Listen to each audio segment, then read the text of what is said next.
You're just competing against people like me who like really, really care. And I really am passionate about YouTube. I've done YouTube for free longer than I've done YouTube for profit. I love that. That's great. And there was a time when I was like heavily reinforced on one specific video. And that video was walking on water. I reshot that video 3 times. That video I think cost like $100,000 and $120,000, which was like a lot at the time. The video banged to a degree that I had never seen before on the channel. Dream collaboration, any celebrity. At least for my brand specifically, I think long form is so key. It's like the heartbeat of the brand. I have to kill any other thing I'm doing if it's distracting me from making the best long form videos I can. Oh, hell yeah. I think inevitably everything is YouTube. It's just like the best movie directors are YouTube, the best showmakers are YouTube, the best TikTokers are YouTubers. Like, I give you $1 million budget, one video. What do you do? Airrack is one of the biggest YouTubers on the planet, averaging 10 million views every time he uploads. But how has he managed to stay at the top during his ups and downs? Today, we're breaking down Airrack's strategy in depth for getting 5 billion channel views. Airrack, welcome to the Next Wave Media Show. I have never been more excited to be on a podcast in my entire life. Hudson, Take that, Colin and Samir and John Ushai, by the way. Absolutely. This man right here, I'm so glad that you're doing this because behind the scenes, one of the smartest individuals in YouTube. That's very nice. I'm excited to be here. I have one question for you. Yeah, tell me. I'm nervous now. Did they tell you what I was going to wear today to this episode? Because I feel like... No, but it's perfect. I love it. Yeah, we're like matching. I mean, what size shoes are you, by the way? Who do you think has bigger shoes? Yeah, I feel like we might be wearing the same size Air Force. I've never seen Oh, wait. this No, you before. got bigger. I'm 13. What are you? I'm a size 14. Damn. I've never seen that big before. boy. Okay. Isn't this like a YouTube strategy show or? Yeah, but it's also an Air Force One Okay, sponsorship. Gotcha. Okay. Just kidding. Good to see you, dude. You as well. Okay, so first of all, I want to run you through some stats because you've accomplished a lot in a short period of time. Let's do it. What we got? You have 19 million subscribers, closing in on 20, by the way. Insane. We're close. 5 billion channel views, 40 million long form views per month, which is insane because most people not that. You have one of the strongest brands on YouTube, and you have an insane network of celebrities, top creators, top brands.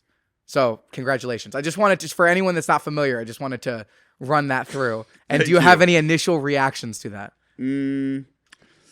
I think if you told me that like 5 years ago or whatever, I would not believe you. But it's kind of like boiling frog where you just get used to it as it happens. And was now there we're here. A period where was there like an experience you had where you're like, holy shit, this is like normal? You know what I mean? Like this is my actual life. I think when you're growing on YouTube, obviously it's very like a digital experience. It's not very like hands-on. So whenever you get the opportunity to do stuff where you actually meet the fan base in real life, that's where it becomes real.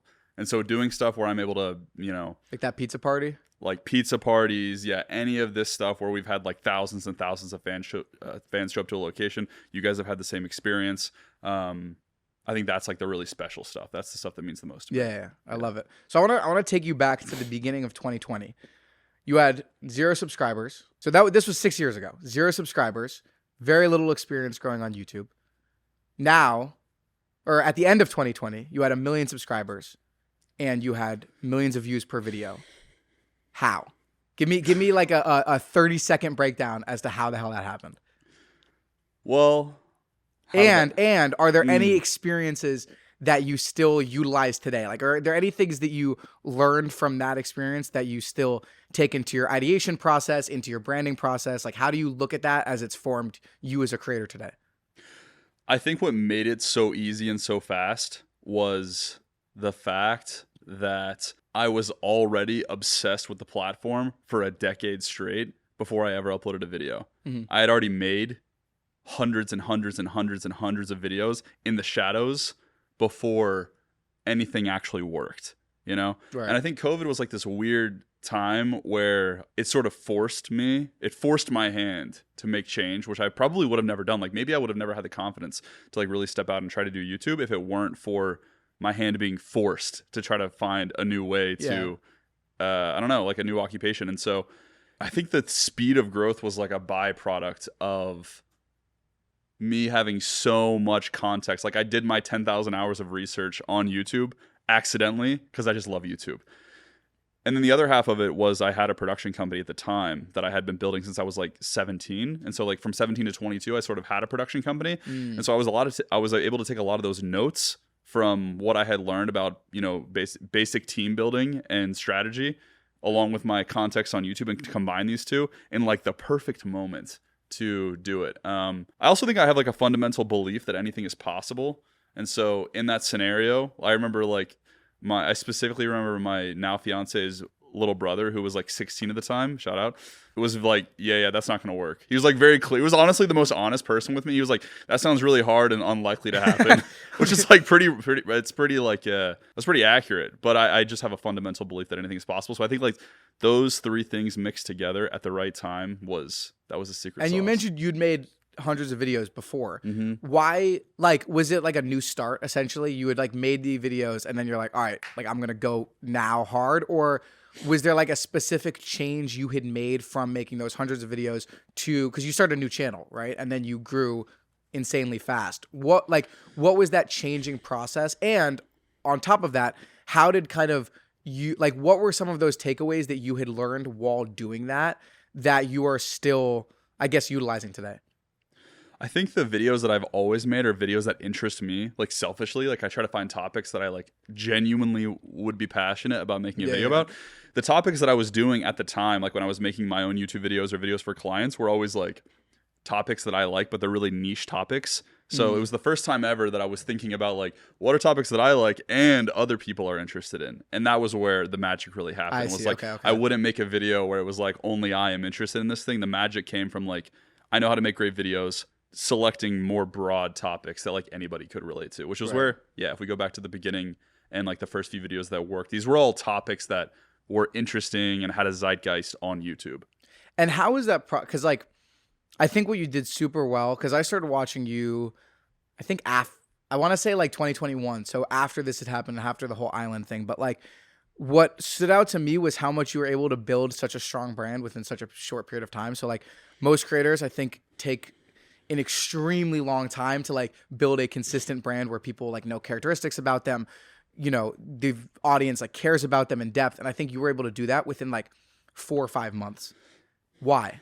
Like what really went into that? And also, was that something you were considering at the time? Like, was that, or were you really just, all right, I want to get a ton of views, I want to get 1 million subscribers in a year? Was the branding side of that considered, or were you purely like metric focused? Well, I think in order to get 1 million subscribers, this is pre-shorts, you know? Yeah. But in order to get 1 million subscribers, 1 million people actually have to like you. Right. You know? Like there's no Sure, accidentally clicking the subscribe button. Right. And so this is an exercise of like, I have to build a relationship with the audience, which I think with, you know, the introduction of shorts is maybe like can be less of a focal point for some creators. But for me, I think the thing to the orbital principle that I always think around is like, what's the value of a view? If it's like, I always talk about the phrase of turning views into viewers. Like, how do you move somebody from watching a video to watching 20 or 30 or 100 of your videos? Right. You know what I mean? And so if I'm converting a view and I'm not compounding that person into a viewer and building a relationship with them, then it's like you're building a castle in the sand. I think that's like the way I've always looked at it, of like, if I get 10 million views on this video, but I get 50,000 on the next one, then I'm not actually building anything. I just built like a single useful product versus a brand where like I could upload a bad video and it still gets okay views, because the most important work to do is build a community, you know? Right. I think it's actually, you probably know this better than anybody, it's actually very easy. If my only goal was without constraint to pull 50 million views on a video, I could 100% do that. But at what cost? Like, what am I actually building off of those 50 million views? I talked about this on an earlier episode we filmed, where I was like, a lot of creators struggle with, there are a lot of people who are in the position of they make 1 or 2 viral videos, and then they get 5-10 million views. They're like, holy shit, this is awesome, I have a ton of views. And then their next video, they do something they care about, and it's like nothing. It's like 50,000, right? What you had said. Do you have any like pieces of advice for people that are, because you seemingly didn't experience that, where you had that consistent audience base and that consistent viewership from the beginning, but a lot of people don't have that. Is there something that you could say to those people who are like needing to transition content, or have you had any experiences with that where you had, you know, a specific either like channel brand or a specific like format that you were doing that wasn't working and you needed to like transition? Kind of a loaded question there. I think, well, number one, I think I definitely did go through the phase where nobody was watching, you know, and like, of course, it's just the only public part was the part where it worked. You know what I mean? And so you have to take into account that there was like a long phase of like it not working. But people who make viral videos that are dependent on being viral, like every single time you have to like rebuild the wheel from scratch. They know how. That's a hard life, bro. Like that's a you just gotta like pick your hard, you know. And so I guess I would encourage creators to think on a longer term horizon, especially with where the creator economy is at. Like, I think there's so much cool stuff happening, and like we're just at the beginning of the whole thing.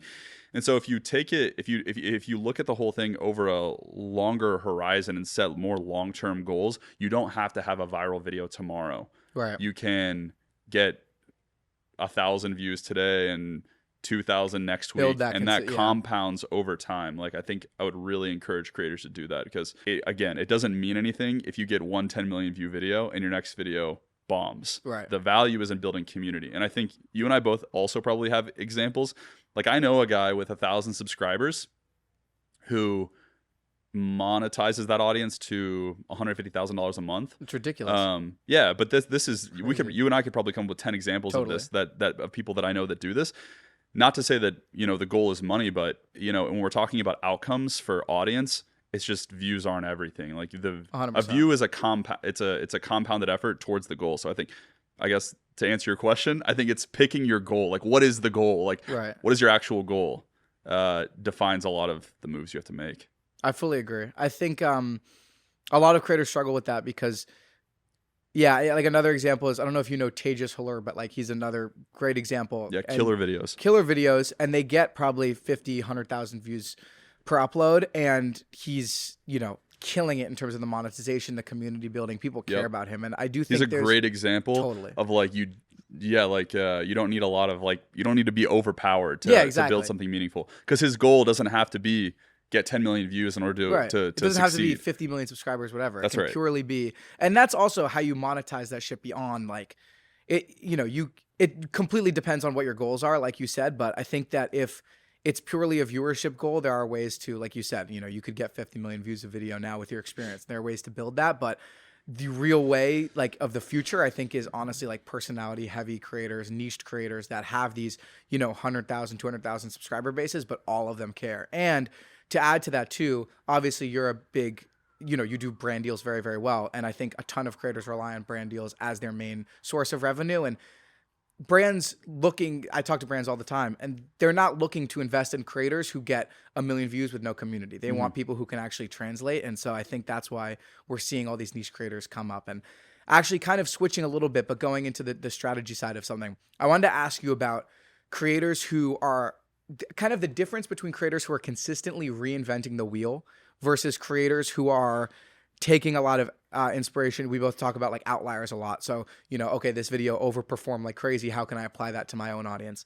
And I think there are a lot of creators who blatant copy. But then on the extremely other side, there's creators who are like, okay, I need, like you touched on earlier, I need to reinvent the wheel every time, and I need to make a new type of content every time, new type of video.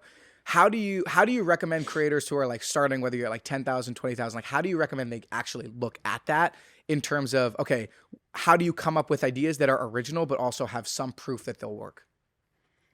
Yeah, I think a lot of people, sometimes you'll see, you can probably attest to this, you'll see people copy a video. Yeah. And then the copy of the video will even do the wrong things again. Right. Like, it's like somebody watches this video. They do better, and then, and they can't tell what's good about the video and what's bad about the video, so then they just copy everything. Right. And this is, I think, a core principle of becoming a successful YouTuber, which I call entertainment value. So it's the ability to look at a video and boil it down to the principles of why this video worked, and like really extracting out like why this video worked. And if you're thinking about making a video, like if I were to make a video that's pranking the cops, you know what I mean? I'm not gonna video. So there's like what is it, like Ewu or one of these like body cam channels like that's not the same. It's like, oh yeah, well that's cop videos and like cops doing unexpected things, but that's not the same entertainment value. You have to find like something with the fundamental same entertainment value on the video.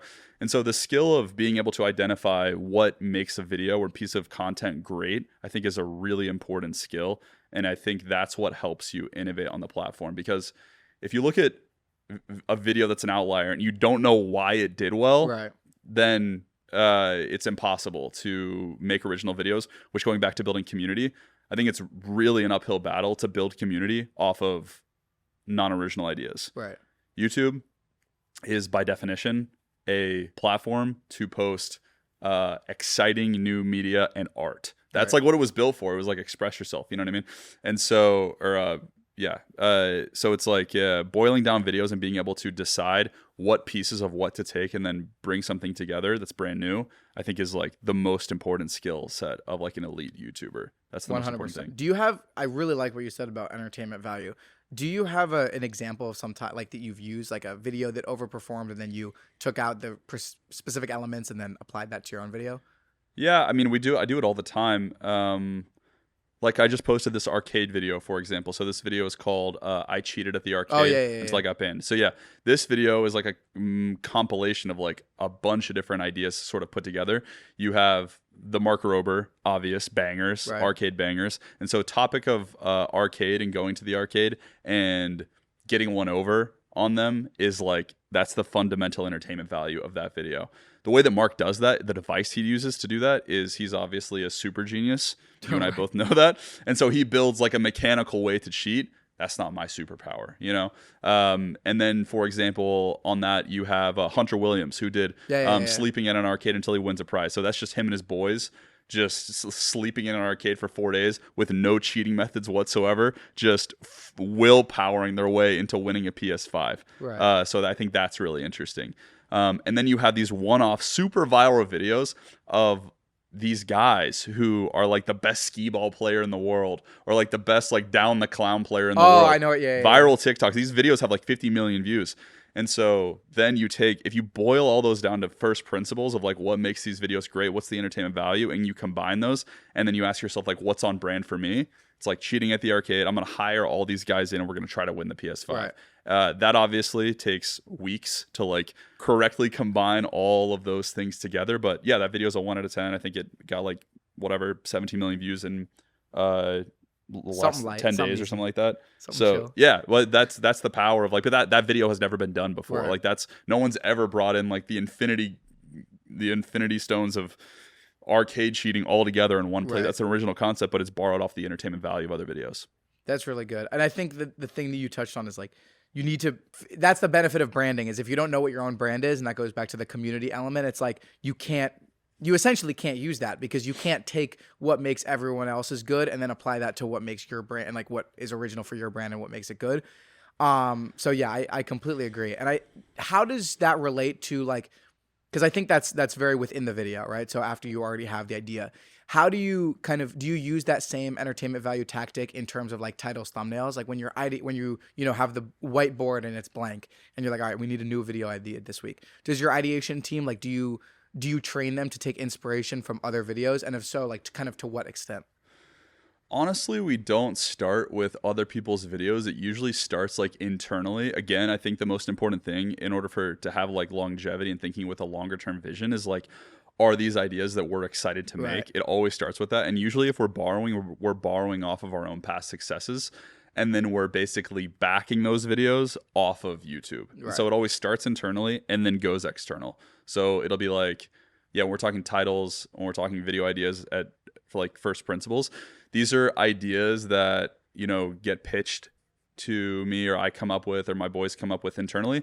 And then we'll go see if there's room for improvement based on research. Right. So it's sort of the opposite, which Interesting. I don't know. I actually don't know how that works for other creators, but yeah. I think it's probably similar. I think it brings up, I guess, my next question, which is like, how do you separate? I heard from a creator recently who like they had a lot of videos that were doing well, but it's something they weren't passionate about. Mm-hmm. And so they were like, I want to switch the type of content I make, but you don't want to lose that audience. And I had a similar experience I've talked about on podcasts where I was like, you have to slowly expand your lane where you have a specific lane, but if you switch it too quickly, your audience is going to get bored or you're not going to like it. But if you stay with the same content, they're going to get bored.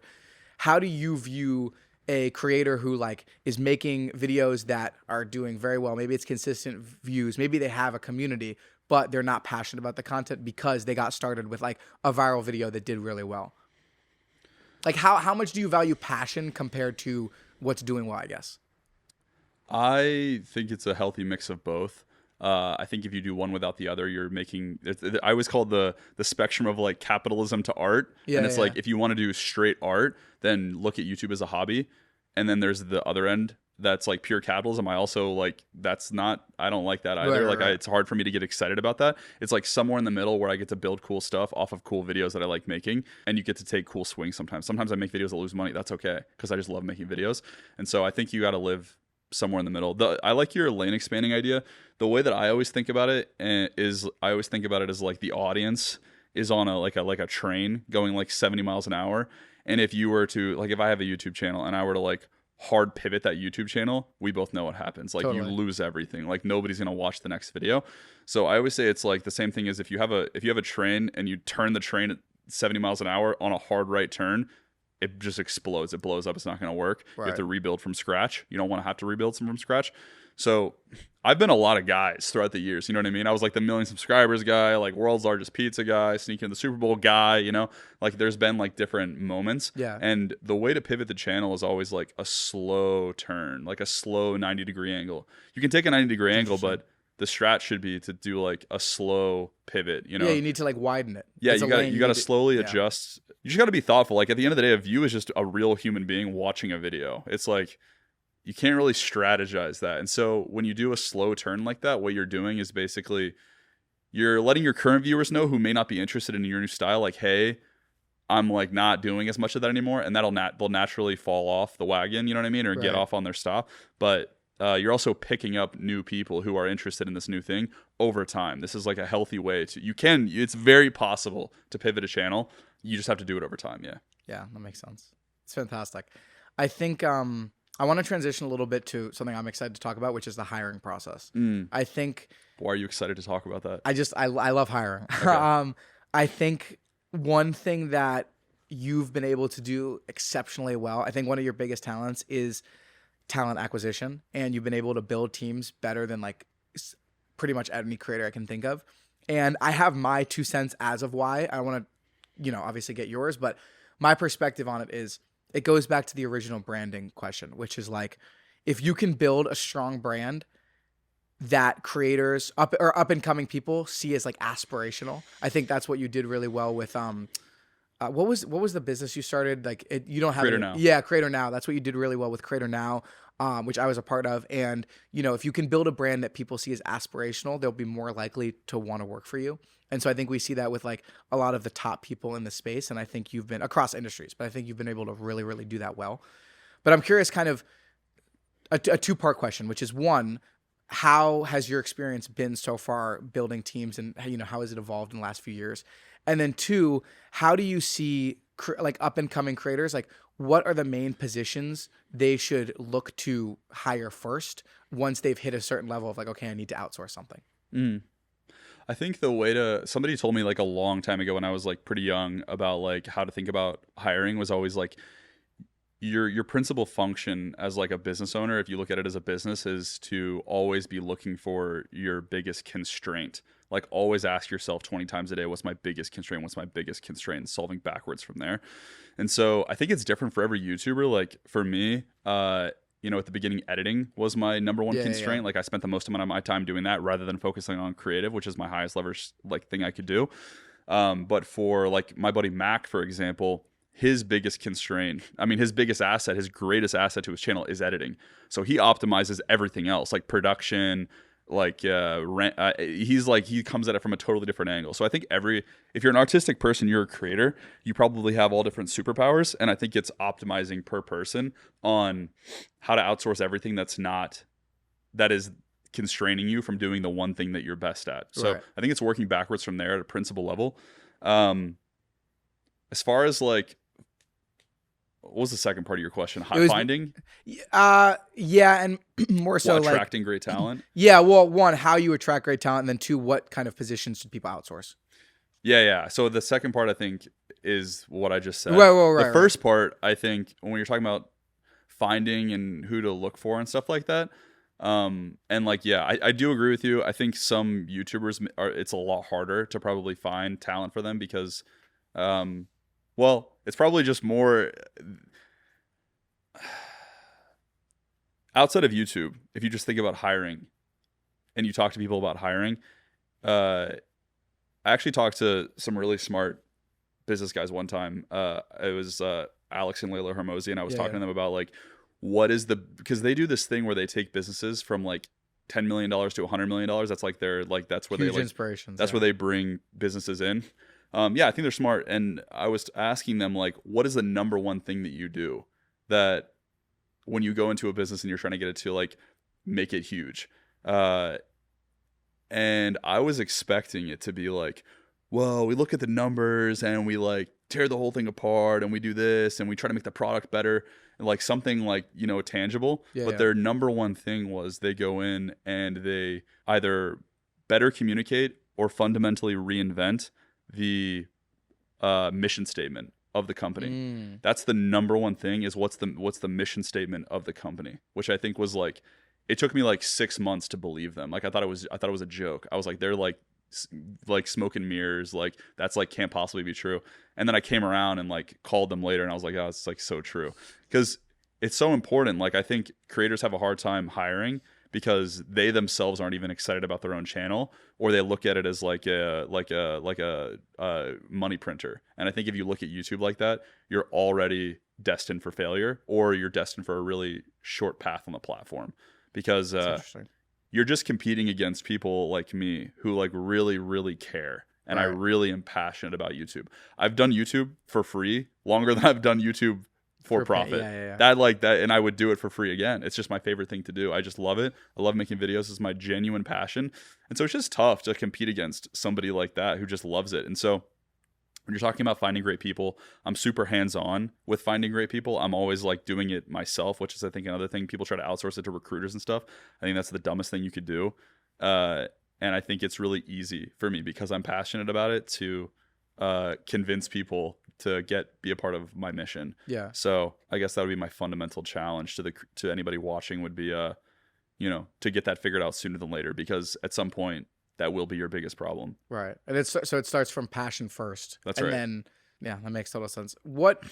Right now, what are like the top 3 to 5 qualities you look for when interviewing someone? So if you were to say, okay, I need a new head of ideation, what are some, like, how much do you take into account? Okay, obviously you touched on mission statement, which is huge. How much do you take into account, like, okay, what are your core values as like a company? How do you see that? And what are the main qualities you look for when I think talent? Coachability is so important. It's like YouTube channels are so specific and so hard.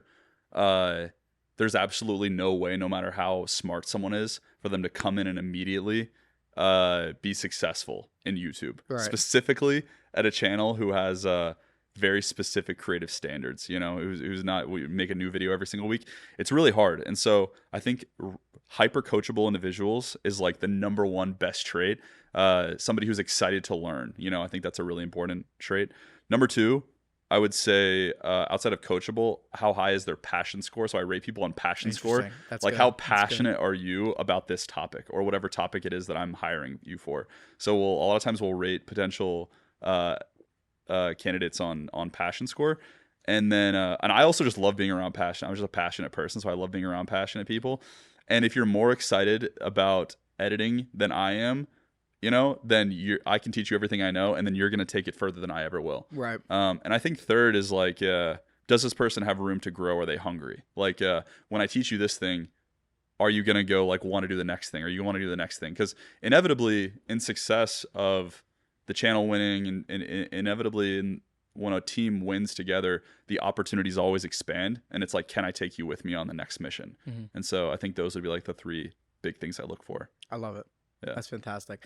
I want to switch a little bit, kind of go back to what we were talking about with community building, because I think that's big for up and coming creators. I'm curious who I know we talked about Tejas, and you mentioned the guy you're friends with, 1,000 subscribers, 150K a month in revenue. Are there any other creators that you're watching who are up and coming, who you think have done a very, very good job that even you've learned from, even if they're smaller in terms of like the overall metrics? I think a great example a year ago is like Preston. But now obviously, by the way, childhood friend, right? Or high school friend. Yeah. And crushing it now. And so who are some creators you think are like the next, I'll say the next Preston in the case of the next, like blowing up and will really, really have that understanding of what makes their brand unique and what can really hit that current audience? It's a good question. I kind of want to look at my Yeah, do it. subscribe feed because sometimes I'll subscribe. I'm to curious people who that you subscribe to. Yeah, I do like a purge every year, and then I resubscribe to new people that I think are doing a good job of that. I feel like that's also big on community building is storytelling. Yeah, Like yeah, how yeah. good are you at storytelling? Preston is a great example. Preston and I lived in Atlanta together before he or I were either successful YouTube. We did videos together, we did like commercial videos Yeah, yeah. together. We would hire each other on for different gigs. And then, YouTube, I started doing YouTube, and then he started doing YouTube a few years ago. But I think he's an elite example. I learned so much from him. Like, he's so much better than me at storytelling and filmmaking, and He's killing it. he's amazing. Like, I think, dude, I always try to learn from. I'm smaller curious, how do you creators. define storytelling? Like, I worry that it's like too much of a buzzword in the way that I know a lot Yeah. of people talk about it. I guess I don't want to want to name names, but I think there are YouTubers who try to emulate storytelling. Like, they think that they're storytelling, Yeah. but they're like coming up with like what I would call a fake story to make the YouTube video better. It's like the whole part about copying somebody's thing but not knowing which part works. Yeah. It's like so obvious when you see it. Like, Right. you'll see people add like fake stakes to like their video to like make it feel more like a story. But the thing about like Preston is like all the way on the other side of the spectrum on like art scale, Right. which is awesome. And like he really will only make a video if he loves it and is passionate about it. And so he's a great storyteller, dude. That guy is genetically created to be a storyteller. Like, it's hard to define it, I guess, but he understands how to make a beginning, a middle, and an end and make it genuine better than anybody else. Right. And the thing about Preston is, like his train videos, for example, he will go rot out in the middle of the desert for 3 days and try to mechanically fix something with his bare hands because it's better for the story. Something we always say together is it's good for the plot. Whenever something goes wrong for the video, it's good for the plot. And Right. like, because I get mad, like when videos go sideways, I'm like so frustrated.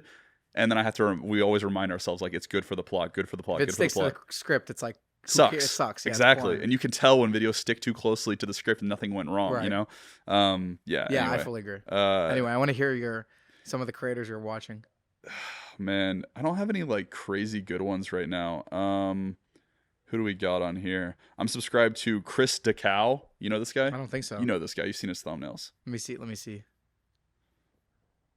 Oh yeah. Yeah, I think he's got. How many subscribers? He is at 1.4 mil, so that's Okay. kind of high. Yeah, it works. I mean, it works. Oh, dude, have you seen the golf cart channel? They do all Sounds these really videos. familiar. Amazing storytelling. You've definitely seen these. Oh yeah. These are That's he's good. he's an amazing storyteller, like super talented storyteller. It's like that one dude who he blew up a few years ago. He did the videos about like Seinfeld and yeah, something Ford. like Dodford or something. Dodford. Dodford, was that Yeah, it? that's it. He's great.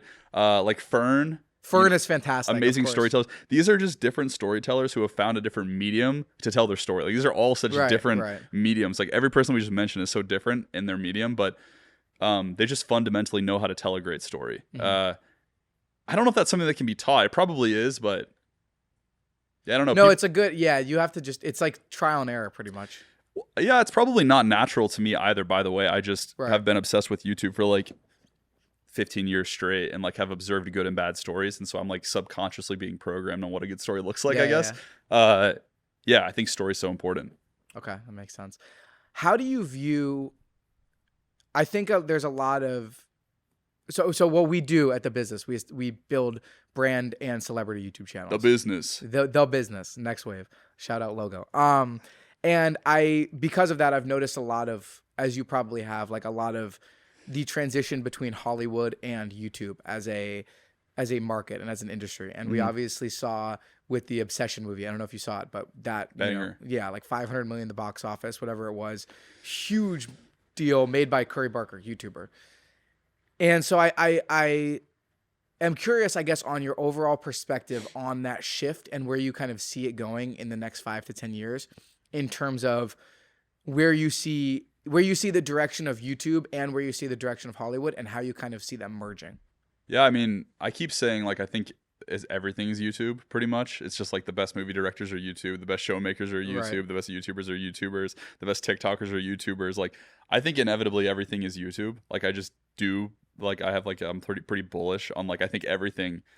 It's not even gonna be YouTube eventually. Like YouTube is just like the definition. It's like the word Kleenex to describe like a product. Sure, You know sure, what I sure. mean? Like what we're talking about is really great media, like really great videos and media are just made by YouTubers, you Right. know, because I think YouTube is a it's a meritocracy, which means the cream rises to the top. The best always rises to the top, and like there is no cheating the YouTube algorithm. You know, like people Yeah, will yeah, yeah. if you advertise yourself or you try to go get a YouTube strategist who says he's going to help you hack the YouTube algorithm or whatever, you're getting scammed 100% chance. It's just not possible, Right. bro. Like the cream rises to the top. It's a very fair marketplace, you know? And it's like the best stories win. And so I think it's basically like I look at YouTube as like a piloting platform, like throwing stuff out there and seeing what sticks. And I think it's cool, like seeing some of the YouTubers who are getting deals with Netflix now, Curry doing that with Blumhouse. Like these are just people who have used YouTube as a device to measure their storytelling abilities and then take those to other platforms. So I think being out here in LA as well, specifically in this area, Yeah, true. you can feel the visceral passing over of old media and new media. Like it's happening. Yeah. It is like It's exciting. it's a very visceral time right now to witness it all. It's pretty cool. Yeah, that makes sense. It's fascinating. You're a smart dude, by the way. Just randomly. Bro, this guy says that. This guy's a super genius. I don't know about that. Okay, we have about 10 minutes, so I wanna ask you Speed round, Not- 10-minute speed round. Yeah, 10 minute speed round. I want you to take your time with these questions because originally I was gonna ask you them in like 30 seconds, but I actually Okay. I wanna give you time to answer. The first one is I know you talk to Jimmy Mr. Beast a lot, and he's obviously the ultimate example of like reinvesting everything. And I know you reinvest a ton into your content, into your personal brand. What do you think is the best experience you've had reinvesting revenue back into the videos? And then what's the worst experience and something you would like never do again, advice up and coming people not to do?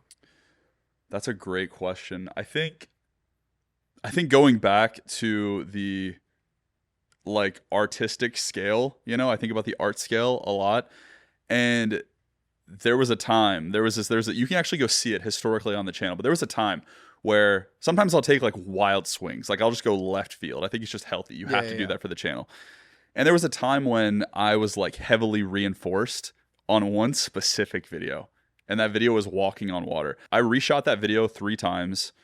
So every bit you've seen that video, I reshot. That's the 3rd time I've shot that bit. Really? Yeah. That video I think cost like somewhere between $100,000 and $120,000, which was like a lot at the time.